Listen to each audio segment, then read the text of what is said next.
All right, friends, welcome. This is a very special presentation we have. We've got our brother Todd Eaton with us with a really, really important topic, and we're calling it Why Should the Exodus Matter to the Church Today?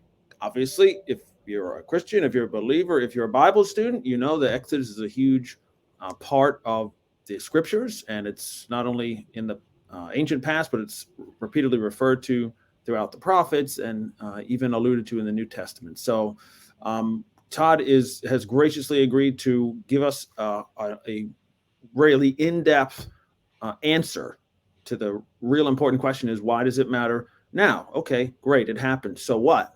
So Todd, what would you say to someone who says, okay, this is great for history, maybe archaeology, right? Uh, Foundation of our faith, etc. But why should it matter to me now? Ah.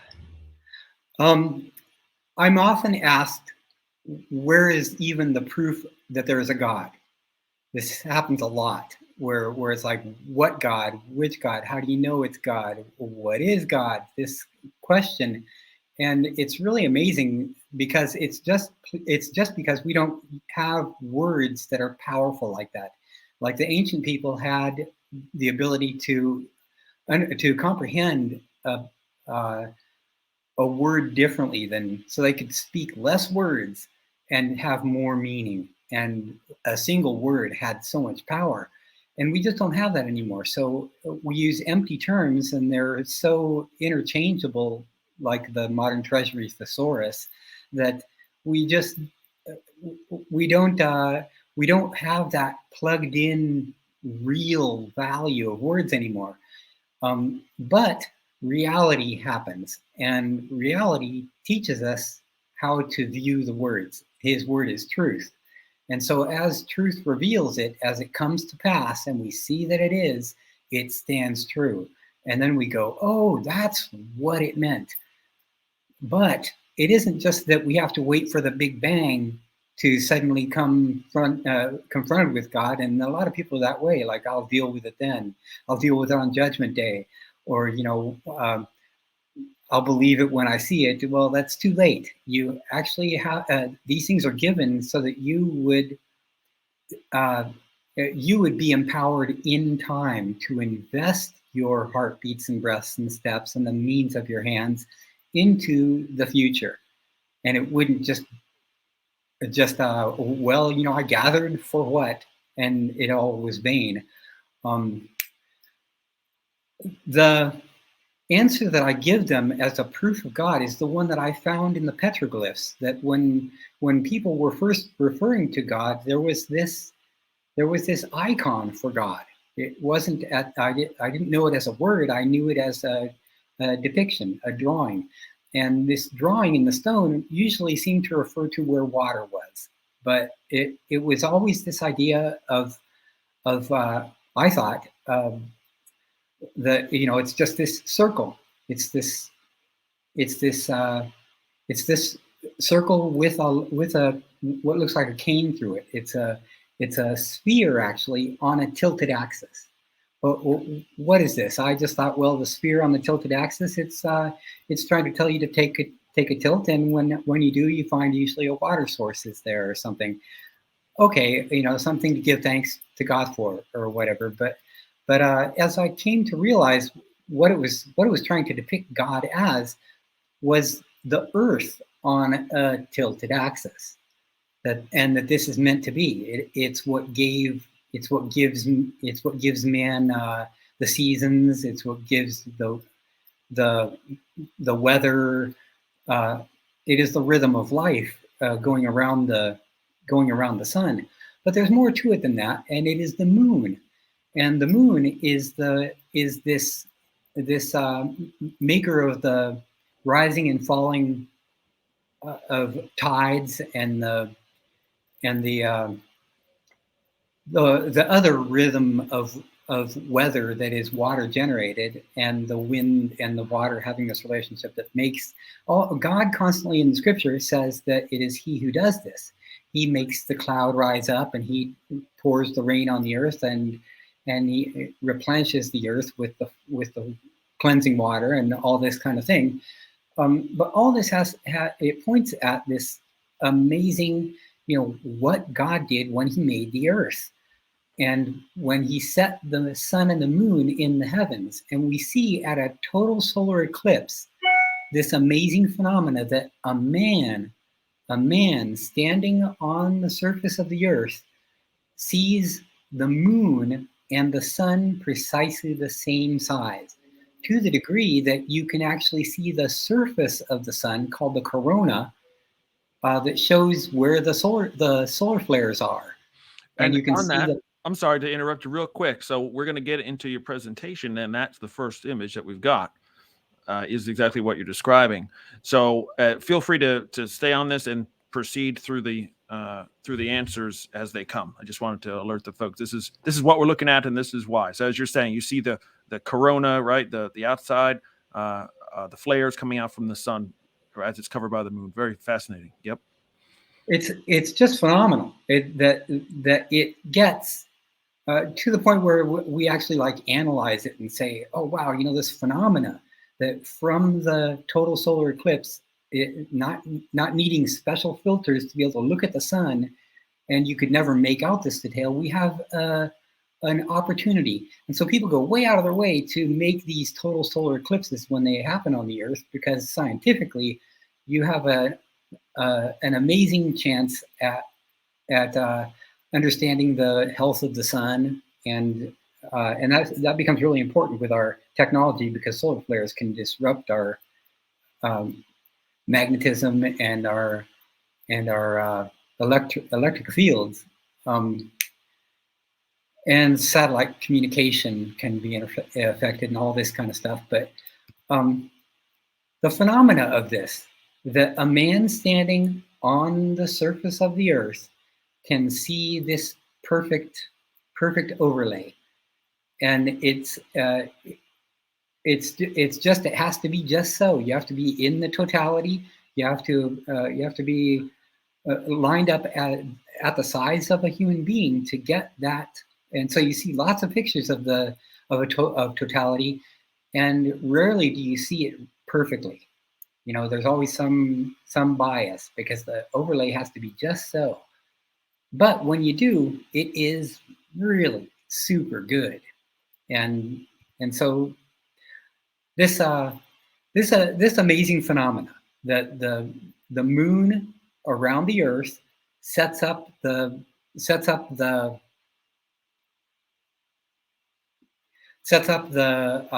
rhythm of life, and that's all we see. From the outside looking in, we see, well, the moon affects weather, the sun affects weather. This is set in the heavens, and that's all we think. It's all from the outside in. The outside is affecting the inside, is what we see. But how was the moon formed?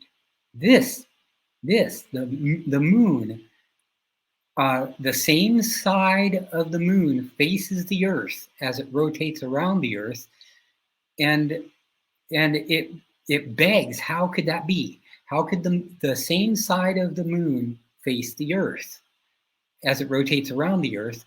The answer is, it came from the earth. And we know this because the rotation of the earth on its axis produces the same, call it speed. But we find out how this works. Everything in science, they would say there are no absolutes. Everything's variables. But you go far enough and you'll end up at these true points where everything confirms, and you see, whoa, wow, there is order to all the chaos. It all does make perfect sense, and it all was meant to be. And this kind of thing, just realizing that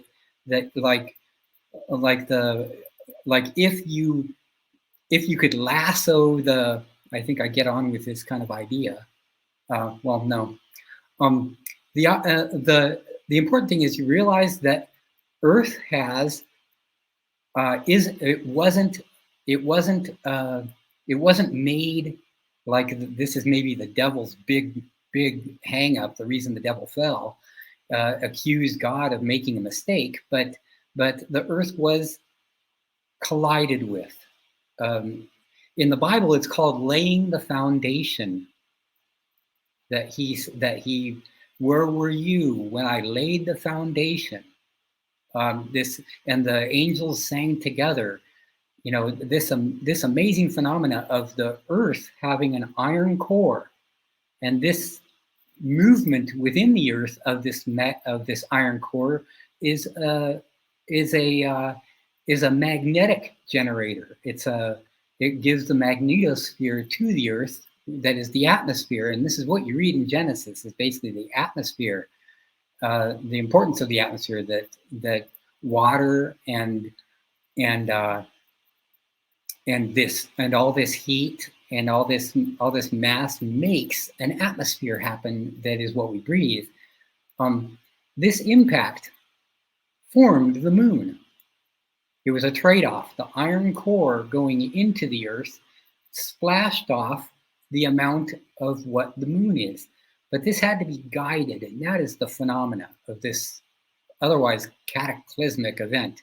The impact of what they call exoplanet and the Earth, but otherwise the Earth would be still and perfectly spherical, and there'd be no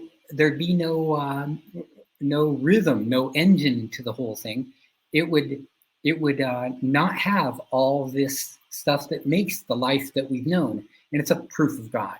This is like the first and foremost thing, that because of that totality, showing that perfection of the placement of the moon against the sun, and the moon is just 250,000 miles away, and the sun is 90 some million miles away, whatever. Yet they overlay so perfectly, shows that it was from the surface of the earth. And then you get back to Genesis again, the Spirit of God on the surface of the earth, on the face of the waters, getting this depth reading, that it is the deep, and it is this relationship with it.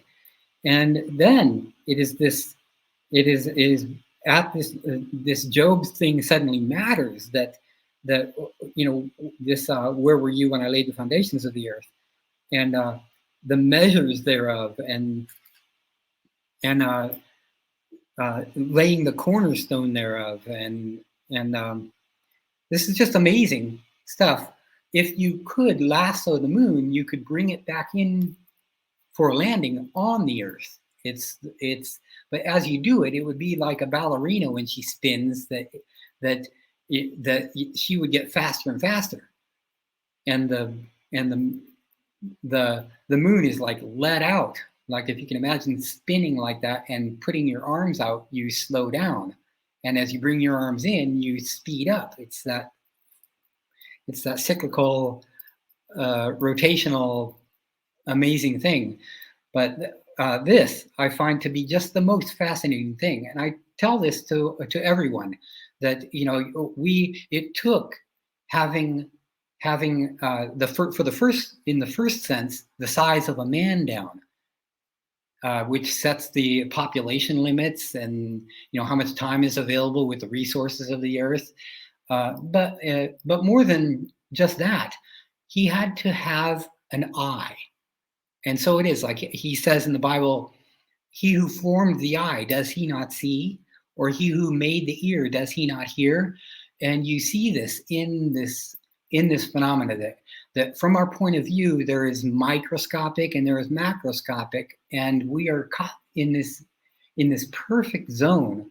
It's like the Goldilocks zone of creation, but in our own little microcosm, that we're given vast ability to see the scales on both sides. You know, from great, huge, we can make the Hubble, we can launch it out, we can search the heavens. At the same time, we can go deep into the sea, but not too deep, and this kind of thing. And it sets the time constraint for knowledge, that man breaks through and gets as far as he does, and has to invent the next step. But everything's like the revelation, a progressive revelation, and we are progressively discovering. When you decide you want to find out exactly where is this point where the moon and the Earth come together, if you did lasso it and you brought it together, that point, it's called the Baris Center, and the Baris Center is a certain depth from the surface of the Earth, and that depth is set. It's made to counterbalance this is something that God had to have known, and this is fantastic that he tells it in the Bible. He tells it in Job 38, and that's really the oldest. Like Job is the oldest book of the Bible. It existed in Moses' hands before he even put all the Toledot, the records of generations and all the knowledge that he knew from Egypt, and before he consolidated it all into the Torah as we have it, Job was in his hands. And in Job chapter 38, you have a greater picture of the creation than Genesis 1 has. Genesis 1 is a blueprint. It's not the creation in 7 days, 6 days and a seventh day. It is the plan. It's before he bursts into anything. And that's chapter 2, verse 4. Should have been the beginning of chapter 2. Actually has, this is the birth of the heavens and the earth in the day that the Lord God, and there's the first mention of the Lord, created the heavens and the earth. And so it's just a right. You have to see the Bible right. You have to see reality right. And these check against each other to make sure that you're actually right. But this Baris Center is the point at which the volume of the moon counters with the volume of the mass that struck that made the core that is in the earth. And it is really what the whole shebang rotates upon. It's this Baris Center. It's not against the surface of the earth, and it's not against the center of the earth. It's this point in between. And the rotation is something like this. Like this, pulled together, scrunched together, because the moon is like a much bigger. It's more like a third, I guess, of the size of the Earth, and it's further away, but amplify it, and it's like this. So as the Earth is rotating on its axis, this force point is on the side facing the moon, and it's just this is the tidal lock, they call it. It affects the tides, but it isn't outside in as they try and make it appear. Like the moon is really going to, the moon really affects the Earth. It's a symbiotic relationship, but it's just a phenomena to understand but it's this tilt. Now here I am at the Earth on a tilted axis. For the Earth to have this tilted rotational axis, that impact had to happen. The crash of this exoplanet into the Earth, imparting an iron core to the Earth, that it became its magnetism and is the motor behind the weather, and this moon getting splashed off that reflects the sun, gives us light at night, and reminds us where the sun is, though we can't see it, and tells us the way you relate with the moon, that you are standing on top of the Earth. The whole Earth is under your feet. And this, I think, is the great God revelation, is that everyone else is beside you. And the whole thing is, if you went straight up, you are on top of the Earth. And everything else and everyone else is beside you and actually at your feet. And it's up to you to justify this with your height and your stature, whatever, and all the means you have, and to lift up the crown of your life, the knowledge, and to justify that with your words and your sayings, whatever. It's heavy duty stuff, but this rotation on its axis is, while we go around the sun, the reason why the seasons actually change. Because otherwise there would just be a hot spot down the middle, the hottest point, and there'd be two coldest points on the ends, and in between would be the only habitable zones, and we'd all be fighting for it. And in the end, moving from the north to the south, or the south to the north, but across this super hot spot. And this evens it out. So it keeps everything, there isn't a super hot band, a super hot spot. gets moved through. The winter happens everywhere. The summer happens everywhere. The seasons change everywhere. And it's a beautiful, beautiful meant to be kind of thing. So, it's tilted for a reason. And all this dynamic is in play. Then we've got this phenomena that, wow, we think, the Earth always rotated at the same speed. Like I was talking about the ballerina thing. Well, if you reeled in the moon, the whole thing would speed up.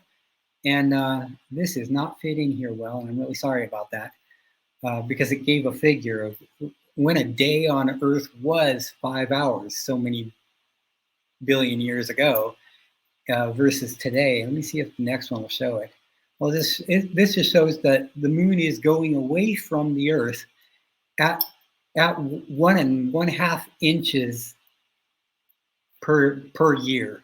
So every year that compounds. When we measured it in 2015, it is in the next year, 2016, it was another 1.5 inches further, and in 2017 another 1.5 inches further. The moon is going away at 1.5 inches per year. So the Earth is actually slowing down, and the time of a day is actually stretching out. And we know this by tech because technology has made watches so precise, and we've gotten into going out to the universe, and we see the phenomena of that the watch that was made before is slow by that much now. Things have slowed down, whatever, or that it was slower. It now demands you to be a little bit faster. Am I right about that? It's the other way around. Anyways, this is phenomenal because you can actually pull it in to the point where when we were on the moon and we got the zircon crystals and we dated the moon and compared it to the zircon crystals on the Earth, that's an atomic clock, and we knew how old the Earth was and how old the moon was, we knew that how much time has elapsed between the moon being made. And so it's interesting to see this calculation that we can make out it's that from the strike on the Earth that made the moon to its point where it is, and it's continuing to go further. This is just phenomenal stuff. Well, then the question comes, where on Earth did the moon come from? And the answer is the Pacific Basin. The Pacific, this is a bathymetric, which is really important. We're going to get into bathymetrics a lot in the Exodus, because you need to know like where the crossing of the Red Sea was and why that's important. But for right now, the first time that you're going to see that is in the creation drama, and that is that the moon was scooped out from the Pacific Basin. And this is important as you go. You not only have the see if I can move my cursor in here. I can't. I would show you off the tip of South America to the lower right, the line that it's not a perfect line. It is a curve, but the curve that goes all the way out across to the left, and that cracking, where we're dealing with tectonic plates and fault lines that make the earthquakes and the volcanoes on the Earth. But the important thing is that this impact that caused the great subduction zone is all of these blue circles that are up between Alaska and Japan. You've got the subduction. There is a renewing of the Earth's surface by a downturn that goes all the way to the core of the Earth. This is where the core was introduced, and the removal of material that was here became the moon, and this is now shrunk. There would have been a time when this would have been the volume of the Earth that's missing that made the moon in size. And you see this as you look to the other side of the Earth, and you see the Atlantic Ocean. And between North and South America and Europe and Africa, you can see that these were originally one. The coastlines would match up if you just put them back together again, heal what has been broken. But actually, this whole thing happened because the Earth had to heal from this collision. So oceans had to end up on opposite points of the Earth, and continents had to end up on opposite points of the Earth, and that's how this drama occurred. But yeah, the arrows that you see pointed in the Pacific show the direction of that impact, because the plate is still, though that is constricting. The Pacific is shrinking, and the rest of the Earth is still expanding. In the mid-Atlantic, you have this ridge that is an expansion, and the healing of the Earth is still happening, which is why there still is earthquakes, and the constriction of this impact area is still happening, which is why we have volcanoes. And the bottom of the ocean actually shows the constriction, how this has continued to buckle and buckle and buckle, and it is under pressure. And it causes the ring of fire, all the volcanoes of the Earth that are around this point. So you can see where the moon came from by the dynamic here, that the Earth has been healing from this collision, and the Pacific has been in constriction, under pressure, and the other side of things has been, and now here you got, right down at the bottom, it lines it out. Divergent plates are red, and convergent plates are green. So you've got this constriction going on that is convergent, and you've got the expansion joint down in the going between North and South America and Europe and Africa. You got this red line that is a divergent. It's expanding, and this is important because the constriction, the compression and constriction isn't so critical. It causes the volcanoes, but that's mostly like the Bible says, earthquakes in divers places. Now, way back, I used to say, oh, that must be a typo. They meant diverse places. There's diverse earthquakes all over the Earth, but actually the word underneath there, the insight to the text, is divers places, the deeps. So it's kind of important to understand these earthquakes in divers places has been constantly happening and is culminating. And the reason why is the Earth is actually cooling and shrinking at the same time that this healing is happening. And all this scares the world. So they're like, oh no, the water, this is going to cause the waters to rise. We're going to have flooding. So it is this in Luke where it says hearts failing for fear of things coming on Earth. The sea and the waves roaring, and I'm like, well, why would man be worried about the sea and the waves roaring?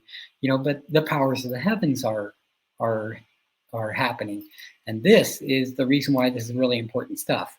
You find this stuff in Job while the Exodus hasn't even happened, but it's in between Abraham having been called by God to this certain point of the earth, which is the next important thing. Why this point? Why did God choose this place to call Abraham to? Like, he invades Abraham's life saying, come out from your people to see this place that I will show you. And it's so important that, you go ahead and bring your family and bring your friends and whatever, gather together what you got and whatever, but come see this place. He's placing him for a very important reason, which has to do with this divergent red plate here that goes around Africa, and it comes right through the Red Sea. The part that you see that breaks off and goes down through Africa happens from this key point where the Arabian Peninsula and the African continent, these are separate plates, are under pressure. There's this hinge point there. And what's happening is the compression of what is the Mediterranean, and it won't exist in the future. And this is in prophecy too, that the sea won't exist. As is actually written in the Bible, that there was no sea. The sea was gone. Well, this is the one that he's talking about, is the Mediterranean. In the vast future, the Mediterranean Sea will be turned into basically just a river. I just want to, sorry, Todd, if people don't know what we're talking about, that's Revelation. This is, there was no more sea, he says. And so, as in the Old Testament, where it talks about the Great Sea, it's always referring to the Mediterranean. Correct. Right. Yeah. Yes, beautiful. Thank you. This divergent plate that is the Mid-Atlantic Ridge goes around Africa, comes right through the Red Sea, and ends up at this connecting point with the land we're concerned with, and the place where the crossing occurs, and all this wonderful stuff.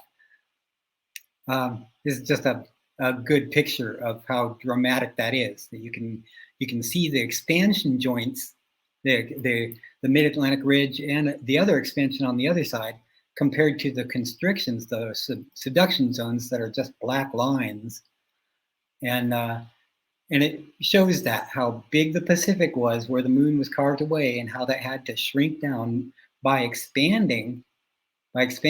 of all these other places. It's really neat to see that, how it goes around Africa and comes right up to that point at the entry to the Red Sea. And another picture of that from the other side. I think this is an important one if I were to get into on this, and I think it would be good to get into, but the flood, how the flood happened and where the flood happened, and how God made this take place. That would be, if I were starting with Noah, which might have made sense, but because Noah is kind of distant in this Exodus, I left him out of this. But this would be an important map to bring back in for that, and I should line it up better too. But into the Red Sea. At this point, there is everything is continuing. Everything is a continuum that is connected, except these two at the Dead Sea. When you get to the arrow of the Dead Sea, this is all coming in the Red Sea, but the Red Sea terminates at the Dead Sea, and so does the other side. It comes in from the north, and it terminates also parallel to it. And they don't really know where the end of it is, but they figure the Dead Sea sits within the two of them, so they draw it this way. But in fact, in the Bible, we've got a better picture of it. And it is that when the Lord comes, he puts his foot down on the Mount of Olives, and he splits it. He causes a great earthquake to occur. And this is the one that John the Baptist was talking about, that there will be this great earthquake, that the tops of the mountains are going to come in and fill the valleys. Every valley will be filled, and every high place made low. And he's talking some serious stuff about the Lord, even though the Lord is a man who is here being baptized by him. He's talking about the greatness of this man's life, that he's going to come in megatons of force, and he's going to cause this connection to occur between these fault lines, because currently they are just sitting at what is kind of a linchpin. It's a locking point at Jerusalem. And why Jerusalem? And why this land? You see at this point that the whole globe, the whole global network, whatever. And this is what he's actually talking about. That this isn't in Job. This is in the prophet Isaiah. Now Isaiah in chapter 40. He does. The Lord calls out man and says, like, haven't you heard from the beginning, from the creation? Haven't you known this one who tells the end from the beginning? And he does a similar thing to Job, to when the Lord appears to Job and says, where were you, kind of thing. He says the same kind of thing. And he says it like, who has measured the waters in his hand and meted out the heaven with a span? Now there it becomes the span of the hand.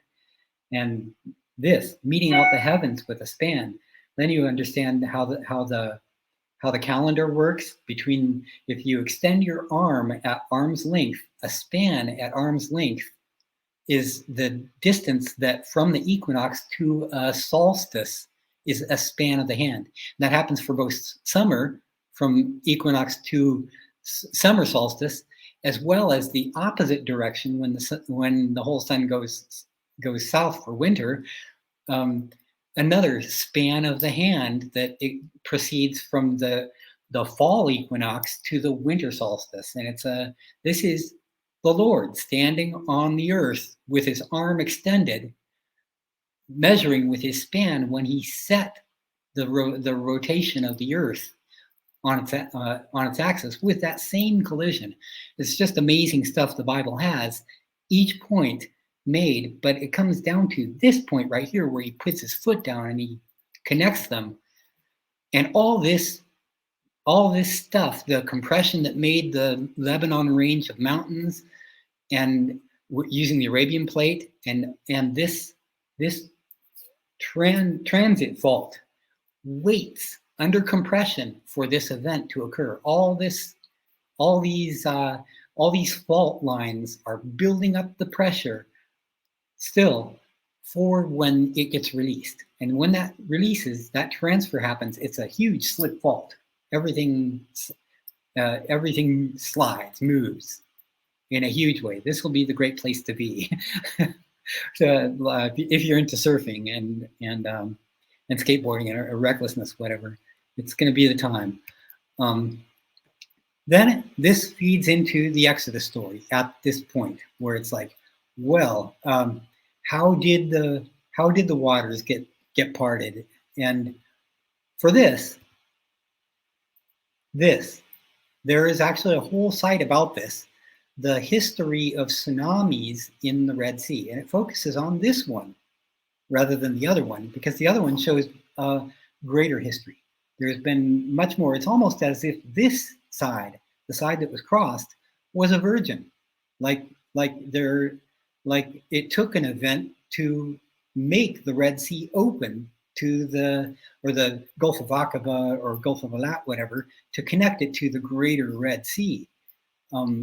It's kind of a phenomenon, and it makes me wonder if maybe this was originally connected, and it's the reason why it was not even listed in the ancient maps, is that it just wasn't even open. The Enterprise channel had to be carved into this bottom the Straits of Tiran to make it open for shipping to Alat and Aqaba, and it was dredged for that. They actually made cut the channel into it. But until then, there was you talk about a land bridge. It really truly is a land bridge. The depths here are so shallow that diving is just marvelous. You can see all here at this point, even from space. You can make out this that the depth is so nil. It's not near like it is everywhere else. And I've drawn the fault line, the orange line, that will connect at that point. It just turns up to Jerusalem at that point. It just needs to be connected, and that's it. When that happens, then from north of Jerusalem and this whole southern thing connects together. And this is just amazing stuff. But I bring the focus to this point because it seems to be because you got to kind of ask yourself when you're reading the Exodus, like, why would Moses turn south with the people if he knew that it was terminal? Because that's exactly what the Suf means. Yom Suf it's a terminal. It's a way to a place. It's a way to a place that's a dead end. It ends, and so going the way of the sea. Either this is like Abraham, who's willing to offer his son, knowing that I'm offering it to the God who can resurrect him. There is a resurrection. He can be put back together again, though I chop him into pieces. That kind of thing. Either it's that kind of thing, or and Moses actually says, I'm going to bring the people to a dead end, but God's going to do an amazing miracle here. it's either that or Moses did, in fact, when he escaped from Pharaoh in the first place, go this way. And it's that So, kind of. sorry, just to clarify, I think what you're saying. So if you see the words "the way of the Red Sea" or "the way of Yam Suf," it's basically saying the way of the end. Yeah, the way of the sea that terminates the terminal point of the sea. Got it. So here it is. You're going to end up at this dead end. If he had gone any other way, they could have went around it. But once you've gone through the Red Sea. Reason why I went through this last time, but it's because the shallow where the Red Sea shallows are, the coral is close enough to the surface of the sea that it's oxygenated and it's red. Otherwise, it's just white, and the white coral is deeper. But this red coral that everybody loves, it may even have some tie.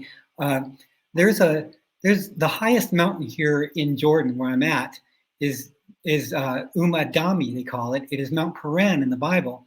And when you go up there, it's like Mount Sinai, but it's much more chaotic. The mountain is burnt on one surface, just like the Mount Sinai is. When you break the rock, the burning is only so deep. Here, it's like that, same kind of thing, but the whole top of the mountain is jumbled, like the Lord lifted up and scrambled the mountain, like he blew off of it or something. It's just amazing. Again, I'm sorry, Todd, just to point out, because I'm thinking randomly, you're saying so the Red Sea is named for this red coral, and it's oxygenated. Otherwise, it wouldn't have the red color. Well, that makes me think of our blood. Isn't that the same? Isn't that the same way? Our oxygenated blood is why it's red, and then loses that. Yeah. Right. Amazing. But Dami, they say, well, Dam, it's blood. And it has to do with the Edomites. The Edomites named it Umadami. That and there is red rock. So red rock on the mountain of Umadami, and they call this the Sea of Edom, and it being red with this coral, and Edom being red. So Red Sea is really a good word for it. And they should never have tried to apologize for Yam Suf, other than the Yam Suf does point at that this is terminal. This way that they're going is along the sea that terminates. So it almost, it's like, wow. There either is a belief in a God of miracles, and this is just something that we see in Bible, that there's these wonders that occur, but otherwise he's taking them to a dead end, and he knows it. And these are the pearls. Pearls of the Red Sea are golden more than anything else, but they can be kind of orangey and even red. But the pearls of the Bible would be this. It's not other pearls from the rest of the world have come to tell us pearl white, but the pearls of the Bible are golden, just so you know. This path across, the crossing, is an amazing thing. There are islands in between, so you didn't necessarily have to do this. Like if you measured the whole red line, it's 18 miles, and 18 miles in 18 hours at a mile a minute.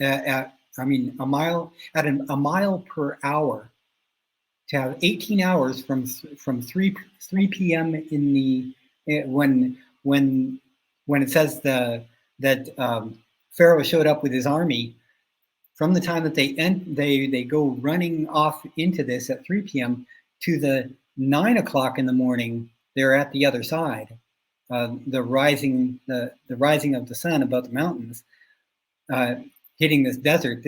At that point they are across. So within that 18 hours, they had to go 18 miles. That's kind of the phenomenon here, if you did the whole red line. But it's kind of interesting that there's this chance that they were already kind of across at a much shorter point and just followed the whole island chain going across. But all this I leave to speculation, but it's still just amazing. Getting across to the mountain. That's this mountain. Then you got to say, why this mountain? Why did God choose this mountain? I say it is because it exists in a series of mountains that are all blackened tops. The blackened tops are all a chain of these mountains. And they say Jabal Aloz, but Aloz is the highest mountain, and it is not it. It's not. There's a radar base there.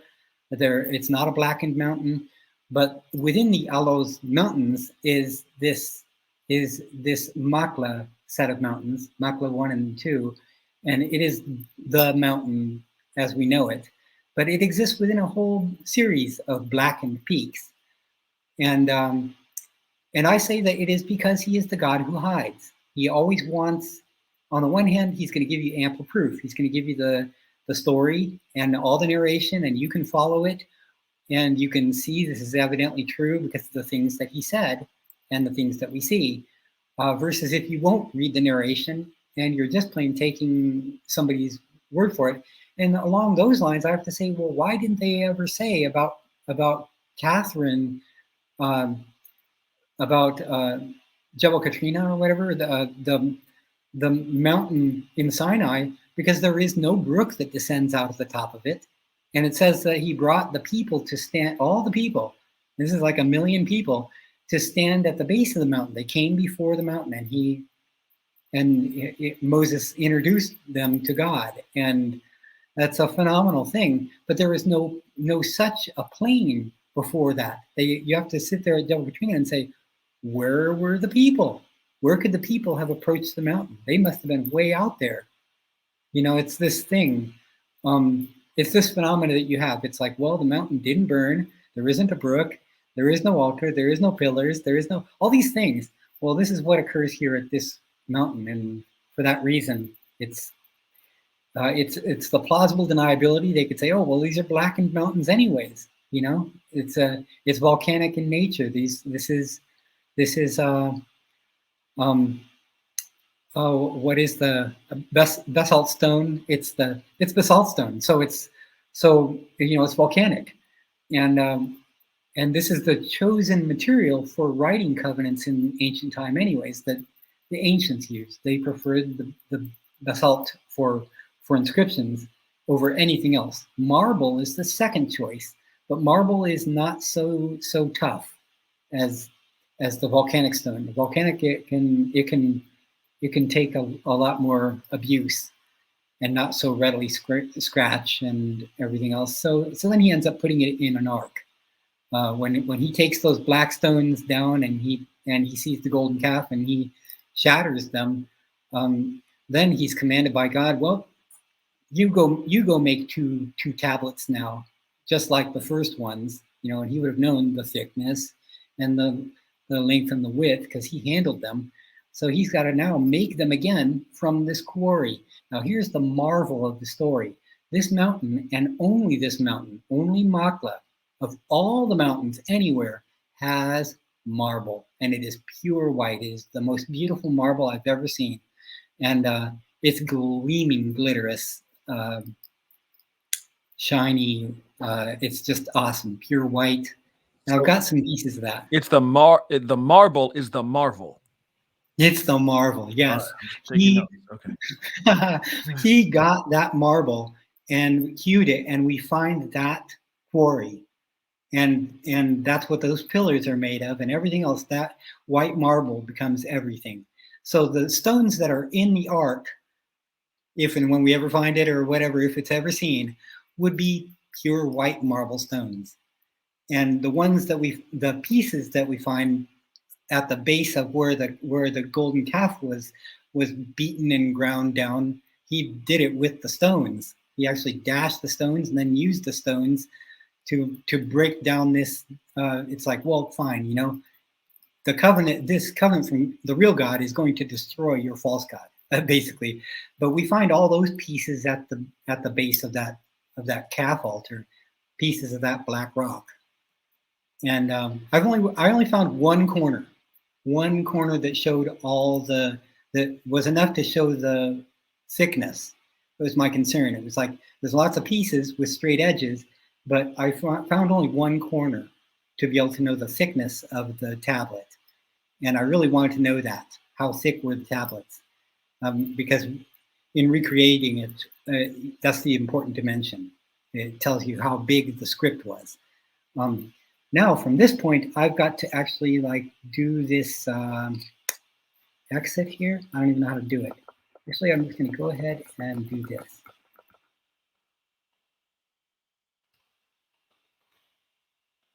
I have to go all the way back to the very beginning.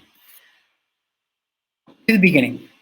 When God chooses Abraham, he chooses Abraham from this, the beginning of kingdoms. The beginning of kingdoms, the first one is the Hurrians. And the Hurrians are what will be like it is the Hittite, the clash with the Hittites. It is what causes the Babylon to become empirical. It is what starts with the Assyriology, the roaring of. Other than this, it's Egypt. Egypt, though, is not really empirical. It is an empire. It is an empire, but it's not empirical. Egypt is not, at the time of Abraham, invasive. It's always been happy to stay in Egypt, and Abraham is called out of what will be the beginnings of empire with the Assyrians and Babylonians and Persia and Greece and everything else, all this roaring of empires. He's called out of it to make the terms of peace. This is an amazing thing. He's called out of Haran, which is right kind of smack in the middle of this. There's a central red point.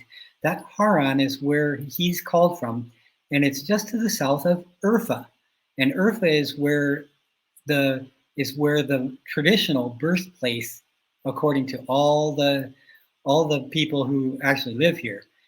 Despite the West saying it was in Sumer, and going on that as much as they possibly can, that he went a long ways from way down in Ur and Sumer up to Haran, according to actually the whole thing here, and according to later on in the Bible, it's going to confirm it. He came from this Urfa, just from Ur to Haran. It's a really short little distance, and yet it was enough to lose the one who died in Haran, and he's called from there to enter into the land. Here it's called Sanli Urfa. The Urfa or Sanli Urfa is where he came from, and just goes out into the middle of this. This plain is nice. He could have stayed here. It's a nice place to be. It's lush compared to the mountains around. He could have stayed there and just been agricultural, but he's called out of this, which unbeknownst to him, is smack in the middle of these empires. And these empires, the beginnings of them go way, way, way, way back. In this picture, you have Haran at the top, and Urkish, which is associated with Ararat. There's all these Urs. Ararat is actually Ararat. Urkish is the empire that is at the base of Mount Ararat, and Haran, who is in the descendants from Ararat after the flood. You've got this whole thing that occurs, but in the periphery of this, you've got tablet makers, and they are like Ebla off to the left, Mari off to the right, and Urkesh. Had he just stayed in this Urkesh area, had he just stayed in Urkesh, it expanded into Haran. If he would have just stayed there, he would have been in the capital of the Hurrians, and it would have been a great place to be. So he's kind of saved already from the expansion of the urban expansion. But in the process, at the same time that Abraham is being called out, all these people are tablet makers. Ebla has a huge library of 15,000 is the count here, tablets that have been found in Ebla. And the same kind of thing happens in Newsy and I think it's something more like 15,000, 14,000, but it's still a huge library of tablets. So these people are writing, and writing is going to inherit the future. And these people are warring over whose history is going to inherit the future. It's just like it always is. Whose history is going to rule the world, and none of them do. And that's what God says, basically. They're all going to come to nothing. But yeah, until that point, he just starts with this small one man, Abraham. These tablets, they have the same kind of format as the Decalogue we find out later. The writing size is determined by the thickness of the tablet. And they write on all sides. All the tablets that we find are not just written on one side and the other, they're written all the way around. They write like crazy, writing around the edges too. The interesting thing here is when you go the way of Sumer, had Abraham actually come from Sumer, there's an interesting thing there, and that is that God to them is this. Now I've got it in the block. Good. We get our word God from this very word becoming the Indo-European origin of the German word that is Guden, that is God to us. So the very first text that has God, G-O-D, in it is this German text. And it goes all the way back to Gud, that is this ox, bull, means strength or might figure. And still to this day, they are all about making it about the might of God, mighty God, strong God. But God is also the word good. So what is good? Strength. What is good? What can haul the load? Whatever. Abraham is called out of Haran, and he's called all the way through the land. He goes into the land, but he goes all the way through ultimately into Egypt. And Egypt at the time is going to be confronted with these other empires. They're going to come down after Abraham. He's just simply going ahead of the inevitable.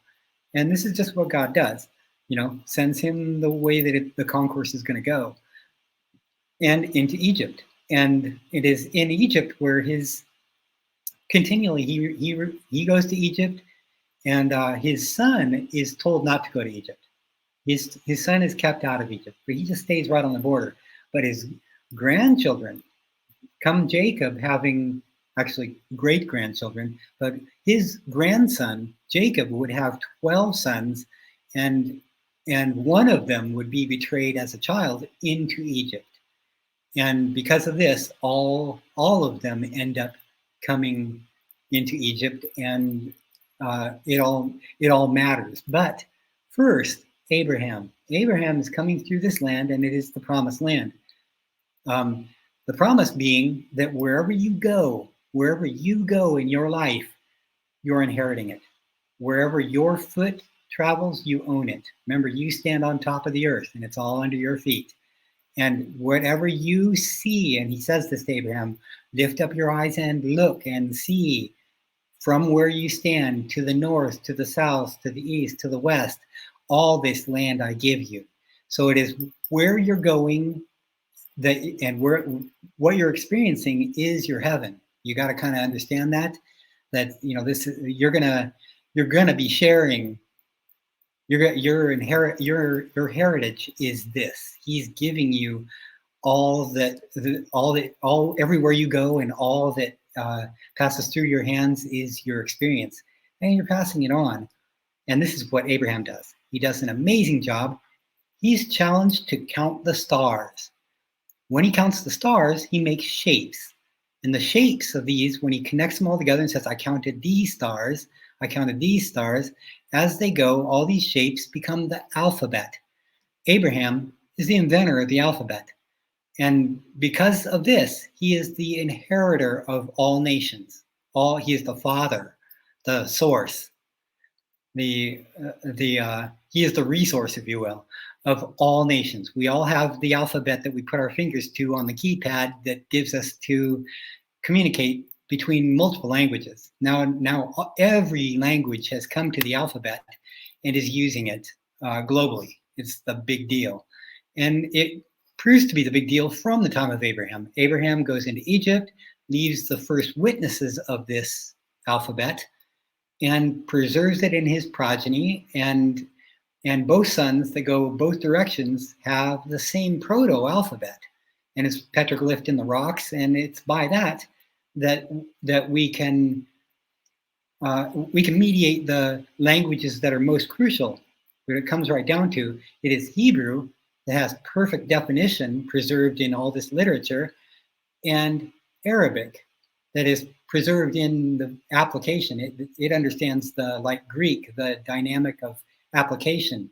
The word that you've defined finds application in these things. So where Arabic didn't understand the origins and the weight of the etymon and the value of taking a meaning of one letter and the meaning of another letter, putting it together into an etymon and working out the meaning of letters and infixes, prefixes, suffixes, like the meaning of a letter is in, or for, or to, or as, or whatever. A whole word is in that letter. And so that letter, when it prefixes another set of letters, becomes in beginning, or to such and such, or for such and such, or as such and such. This happens amazingly with Hebrew. But Arabic has simply understood pronunciation. You pronounce a thing. And so it's like multiplied. So to keep Arabic in check, you've got Hebrew. And yet to activate Hebrew, you've got Arabic. And here we are, like right on this border, and it's the line that we saw before that goes between us. And it is a great chasm to come also. And yet there is a passage in between that he makes. And it's a marvel that he makes a highway, and he makes a smooth way, a way that you didn't know to go before. So that what is the Exodus route is actually going to bring you to the point where you need to be. And it's amazing because Abraham, the children of Abraham, the tomb of the patriarchs, and Shechem, where Joseph was interred, lines up at that point. And when they crossed into the land across the river, it was a landslide at that point that blocked the river, dried up the river so that they could walk across.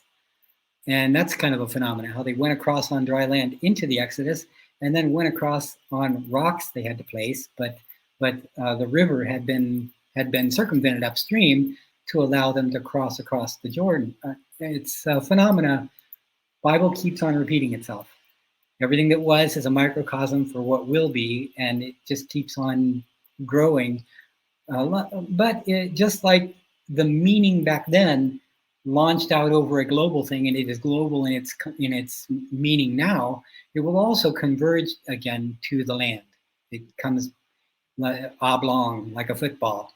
It tapers back to the point again. This is actually how the anointing is squeezed out. If you look in the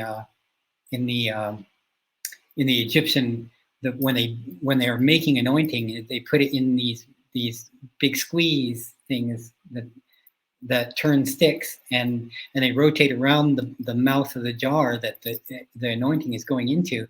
And all this has meaning to us who know that Christ is anointing, and it is to rub with, it is to interact. All this is in a great big interactive thing, and you really got to come here and see the culture to understand these things. Allah and El and Elohim, if you put it in this, they call it plural of majesty, but it's actually the many fields. El, if it were a singular thing like it was in the Canaanite times, would just be simply toward. And it is in the Bible everywhere that way. It's like, this is what you're toward, or this rock just simply meant, here's where you put the ore. Put to this point. This is the drop point for the ore that you have mined, because it was found at the mine. So this El, God, is literally simply the Canaanite idea of what God is, the goal. the objective. This is where you place it.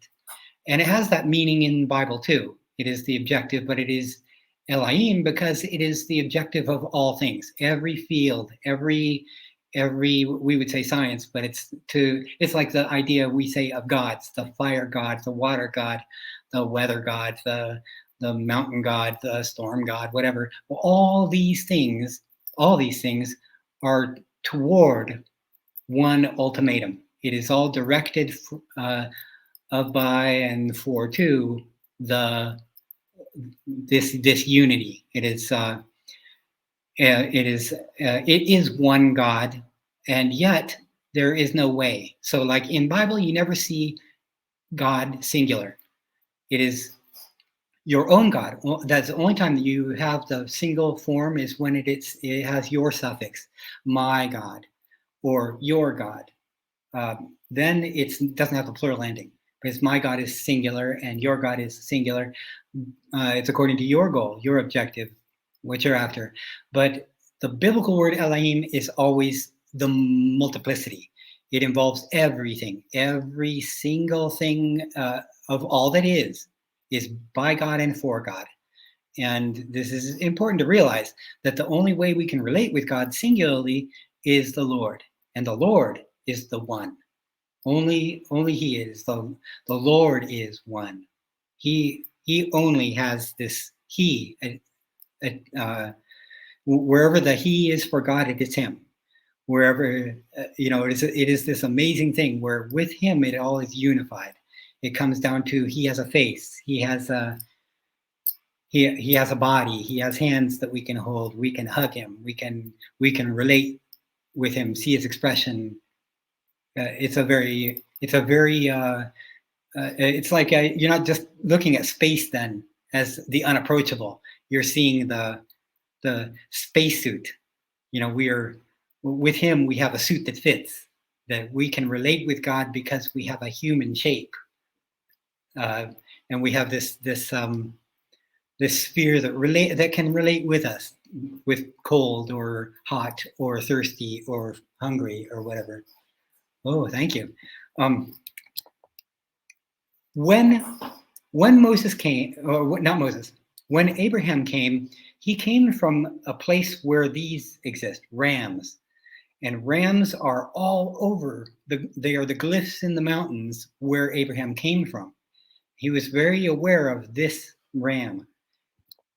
This ram, it's important that you know what a ram is. It becomes most important in the Exodus route and in the Revelation at Sinai. But knowing a ram, it clears up so much.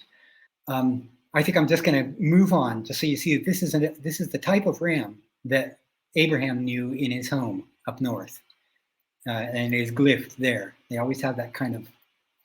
The reason why is the first letter. The first letter, it became the Canaanite ox. The Canaanite preserves when the sons of Israel went into captivity in Egypt. They were with Canaanites. Abraham was living with Canaanites, and when the famine happened and they were going into, it was the Canaanites who were already the servants. Hebrews were freelancers. They weren't the slave base kind of thing that Canaanites were used to being. So Canaanites were already there, but Canaanites had the alphabet from Abraham in their own way. So 5 of the Proto-Canaanite letters are bent toward the Canaanite idea. This doesn't exist in the Proto-Arabic. The son Ishmael that went the other way took a different view. It isn't the upward view of the stars. He doesn't see the letters in the stars. He sees what Abraham was doing for Ishmael was writing with his finger in the sand. So from the same way that he's like your people shall be as numerous as the stars of the heaven. He says the same kind of thing earlier, concerned with Ishmael, who's going to come first, that they will count as the sands of the sea. because the sand of the sea is level. It is the water comes in and levels the sand. And when you write with your finger, you break that surface, and easier than pecking and scratching lines in hard rock, you can design the alphabet easier with your finger in the sand. And it's kind of interesting that when the woman is brought to be stoned to the Lord, that he bends down and writes with his finger. It's like getting back to this beginning of what the word means. If you only knew the meaning of the word, and it comes down to this: that the Canaanites understood the object in the heavens. The Canaanites understood that he was counting the stars and he was finding these shapes. That's how he taught the Canaanites. But the Canaanites saw up there the ox. And this is really amazing, that what was certainly a ram to Abraham was interpreted as an ox. I guess a ram, being a lead position or being a free entity, wasn't good enough for the Canaanites. They needed a strong thing, or it could go all the way back to the good thing that we saw in the Sumer.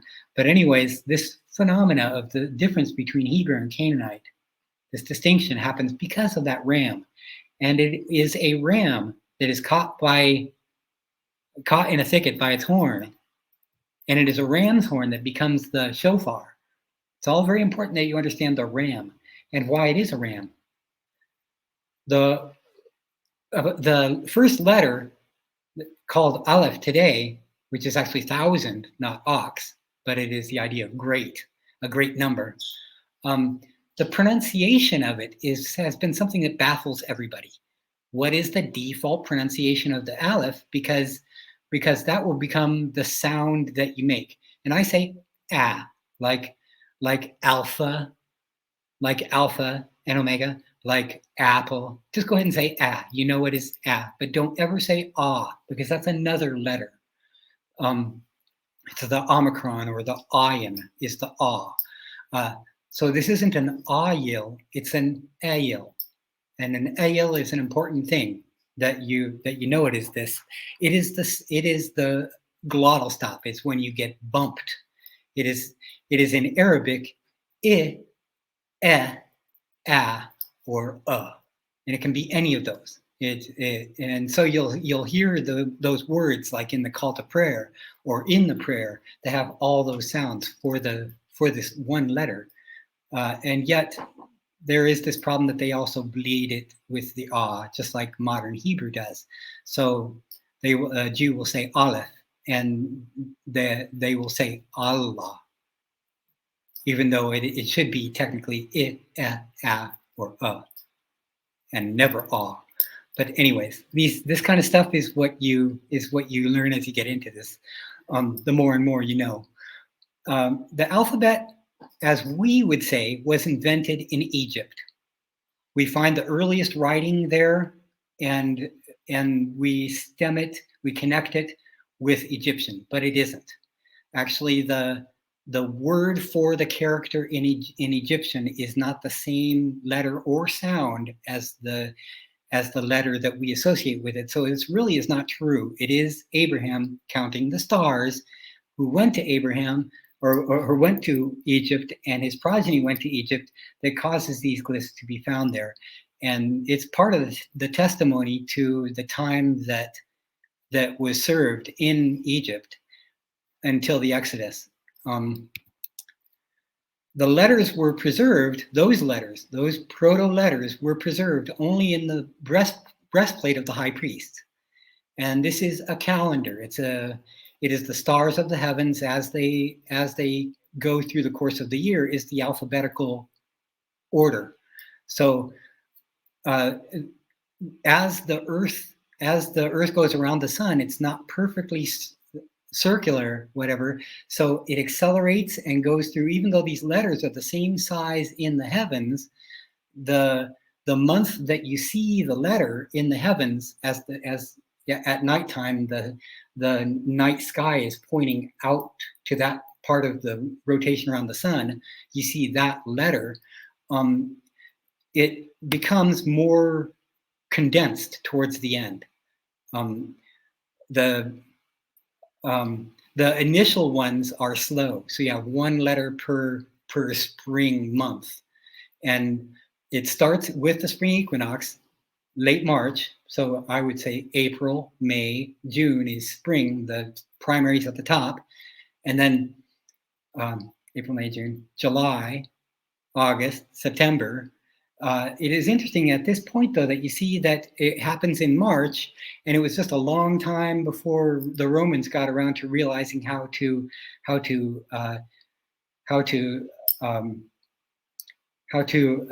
coordinate the year to, and they end up with the equinox at the 21st of March, when it was originally the beginning of spring. Should have been March is the month. So if you went from March, April, May, June, July, August, sept, 7 occurs at the 7th. Oct, like octaves, occurs at 8. Novum, like 9, occurs at the 9th. Deca, December, is like the decimal system, 10. Ianu, 11, January. All of these, the months, September, October, November, December, follows the Hoshian. Exactly. It's kind of interesting to see that. But because of that equinox coming late in March, we end up with we're not in tune with the Hoshian anymore. But these 12 stones preserve the alphabet that Abraham counted all the way through, and it becomes the oracle that God communicates in Moses's tabernacle and in the covenant relationship that happens at Sinai. This becomes the central piece. That's a good place to stop, I think, Todd, if we can. Beautiful. Because now we're really getting into the meat of the situation with, like you say, the priest was wearing these things now, right? So it's a continuation of the unfolding revelation, right? That you continue to find out who God is, what he's like, why he's doing what he does. And I hope folks are now beginning to see that just it's a massive topic that we're going to explore even more. But as a believer, as a Christian, as part of the church, hopefully we can, through this multifaceted time here, to see how it's important for us to know that this eventually what became the Exodus event was more than just a random happening or a one-time thing for God to get his people out of a particular place. Everything has purpose and reason, and even through to now, that your life, that our walk with God, that our time here, and however long we have left until the Lord stands on the Mount of Olives, all of it matters, and it's all important to the Lord. As you say, to put our hands to this work, every time, every moment, every heartbeat that we have to do it. So I bless you, brother. This is a lot of work, and we haven't even touched on it, to be honest with you. I've seen a lot more than this, and so we're getting there. We're getting there, and we want to encourage everyone that yes, this will continue. Yes, we're going to put this up as an expanded course for you to take in a very short period here, Lord willing. So we hope you enjoyed this, and until next time, Todd, we bless you. We hope you are kept in the peace and the shalom of God as in your household, as you've been led to do, and you are in the land. And there's dear Sarah in the background, because she's part of it too, no doubt about it. But the Lord has led you guys to this place that you're talking about. You're not just pontificating, right? You're not just speaking out of a lecture or something. You live it. You're there. You've walked it. You live it. It's part of you. Yeah, 5 times. So yeah, you know what you're talking about. Anyway, man, you're a great blessing to us. I thank you, and we'll be back soon, right? Amen. Okay. Yes, we'll take it up here next time. Awesome. Thanks, Todd. You're welcome.